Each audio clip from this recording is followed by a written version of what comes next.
നേർവേദി പ്രഭാഷണ പരമ്പരയിലേക്ക് ഏവർക്കും സ്വാഗതം.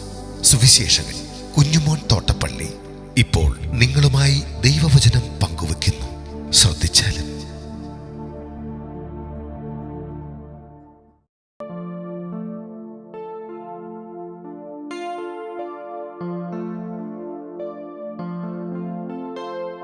യേശു ഭൂതബാധിതന് സൗഖ്യമേകുന്നു. ദൈവനാമത്തിന് മഹത്വമുണ്ടാകട്ടെ. മർക്കോസ് എഴുതിയ സുവിശേഷം 1-ാം അധ്യായത്തിന്റെ 21 മുതൽ 28 വരെ ഞാൻ വായിക്കുന്നത് ശ്രദ്ധിച്ചാലും. അവർ കപർന്നഹൂമിലേക്ക് പോയി ശബ്ബത്തിൽ അവൻ പള്ളിയിൽ ചെന്ന് ഉപദേശിച്ചു.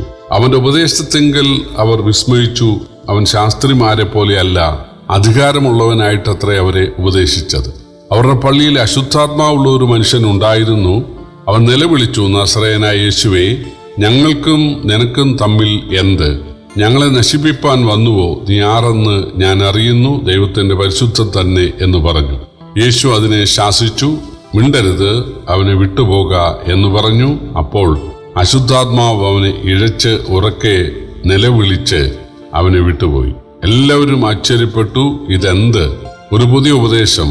അവൻ അധികാരത്തോടെ അശുദ്ധാത്മാക്കളോട് കൽപ്പിക്കുന്നു, അവ അവനെ അനുസരിക്കുകയും ചെയ്യുന്നു എന്ന് പറഞ്ഞു തമ്മിൽ വാദിച്ചുകൊണ്ടിരുന്നു.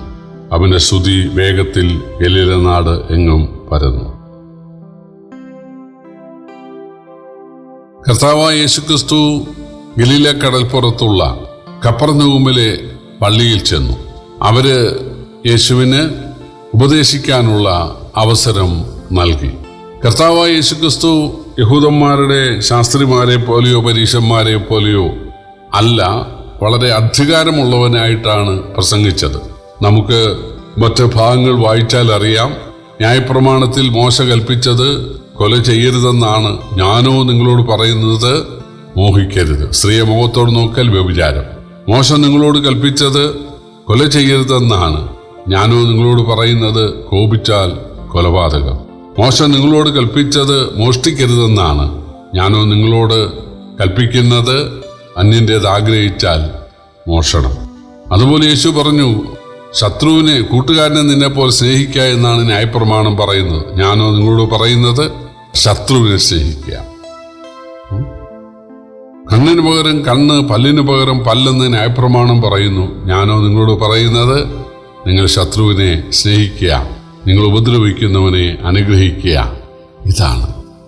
അപ്പോൾ അധികാരത്തോടുകൂടെ, അതായത് പഴയ നിയമത്തിൽ ദൈവം അരുളി ചെയ്യുന്നു എന്ന് പറയുന്നത് പോലെയാണ് പുതിയ നിയമത്തിൽ യേശു അവരുടെ പള്ളികളിൽ പ്രസംഗിച്ചത്. ഞാനോ നിങ്ങളോട് പറയുന്നത് എന്നാണ്. അപ്പോൾ ജനങ്ങൾ ആശ്ചര്യത്തോടെ തമ്മിൽ പറഞ്ഞു, അധികാരത്തോടെയാണല്ലോ ഇവൻ സംസാരിക്കുന്നത്. അങ്ങനെ ഇരിക്കുന്ന സമയത്ത് ഭൂതം ബാധിച്ച ഒരു മനുഷ്യൻ യേശുവിനോട് പറയുകയാണ്, ഞങ്ങളെ നശിപ്പിക്കാൻ വന്നുവോ? നീ ആരെന്ന് ഞാൻ അറിയുന്നു, ദൈവത്തിന്റെ പരിശുദ്ധൻ. പ്രിയപ്പെട്ടവരെ, ജനങ്ങൾക്ക് യേശു ആരെന്ന് കൃത്യമായി മനസ്സിലായില്ല. അവൻ നസറേത്തിലെ ഒരു തച്ചന്റെ മകനായി ജീവിച്ചവനാണ്, തച്ചുപണി ചെയ്ത് ജീവിച്ചവനാണ് എന്നൊക്കെ അവർ കേട്ടിട്ടുണ്ട് എന്നുള്ളതല്ലാതെ യേശുവിനെ ശരിയായിട്ട് അവർക്ക് പള്ളി പ്രമാണിക്കോ അല്ലെങ്കിൽ അവിടുത്തെ ശാസ്ത്രിമാർക്കോ പരീശന്മാർക്കോ ഒന്നും മനസ്സിലായില്ല. പക്ഷെ ഭൂതം ബാധിച്ച മനുഷ്യൻ പറയുകയാണ്, നീ ആരാണെന്ന് ഞങ്ങൾക്കറിയാം, നീ ദൈവത്തിന്റെ പരിശുദ്ധനാണ്. യേശു അവനെ ശാസിച്ചു, മിണ്ടരുത്, ഇവനെ വിട്ടുപോ എന്ന് പറഞ്ഞു. അധികാരത്തോടെ യേശു പറഞ്ഞപ്പോൾ ആ മനുഷ്യനിലെ ഭൂതം അവനെ വിട്ടുപോയി. അവൻ സൗഖ്യം ഉള്ളവനായി. ആ സമയത്ത് അവർ തമ്മിൽ പറയുകയാണ്, ഇവൻ അധികാരത്തോടെ അശുദ്ധാത്മാക്കളോട് കൽപ്പിക്കുന്നു, അവ അവനെ അനുസരിക്കുന്നു എന്ന് പറഞ്ഞു. അവർ തമ്മിൽ വാദിച്ചുകൊണ്ടിരുന്നു. യേശുവിന്റെ ശ്രുതി ഗലീലയിലെങ്ങും പരക്കുവാൻ ഇടയായി തീർന്നു. പ്രിയപ്പെട്ടവരെ, കർത്താവായ യേശുക്രിസ്തു അവരുടെ ചന്തസ്ഥലങ്ങളിലും അവരുടെ തൊഴിൽ മേഖലയിലും കടൽ തീരത്തുമൊക്കെ പ്രസംഗിച്ച് നടന്നു. കുറെ ആളുകൾ യേശുവിന്റെ ശിഷ്യരായി. അവനെ അനുഗമിച്ചു.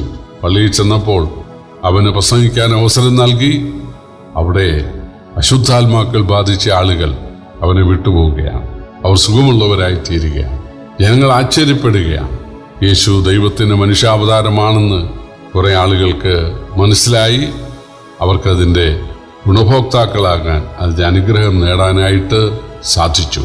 ആളുകൾ അശുദ്ധാത്മാക്കൾ ബാധിച്ച, ഭൂതം ബാധിച്ച മനുഷ്യർ സുബോധം പ്രാപിക്കുകയാണ്. പ്രിയപ്പെട്ടവരെ, യേശു വന്നത് പാപികളെ രക്ഷിക്കാനാണ്, പാപികളോട് ക്ഷമിക്കാനല്ല. പാപികൾക്ക് ദൈവത്തിൻ്റെ പരിശുദ്ധാത്മാവിനെ നൽകി അവരെ നല്ല പൗരന്മാരാക്കി മാറ്റാനാണ് യേശു വന്നത്.